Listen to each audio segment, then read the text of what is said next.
This is an example of how microbits trigger other microbits for program number 5. In our case, this device over here triggers number 1, which is here, which triggers number 2, which triggers number 3. Now you can't see the LEDs very well. It has to do with the scan rate of the devices, but that has a 1 in it. This has a 2 on it. This has a 3 in it. So each one has a servo motor, which is currently to the right, which is angle 0. So when it gets the radio message for this device, then that one is going to move to 90. In your case, you might move it differently, but that's it, just to illustrate the point. And so that would trigger the device to start moving. Once the device starts moving, the ball rolls or something else. At the bottom of that, it makes contact with a switch. And in our case, the switch is just going to be putting these two wires together. That could be done with some tin foil like we saw in lab previously. And then that's going to trigger the next device. When it triggers the next device, it waits for 2 seconds, and then that servo moves also, and on it goes.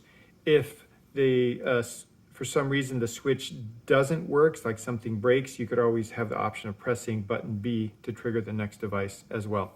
So here we go. We start out by pushing button B over here to trigger the first device. And it changes to an exclamation mark, meaning it got the message. And then after 2 seconds, the servo moves, the ball rolls, something happens at the bottom, then it triggers the next one. And when it triggers it, we can see here that this changes to an exclamation mark. After 2 seconds, the servo moves, we go down. Let's pretend the ball fell off the track, something happened, and the whole class is waiting. Oh no, what am I gonna do? And the switch didn't work, so you could go to your microbit, push button B instead. And that also would trigger the next device. After 2 seconds, the servo moves, and on it goes.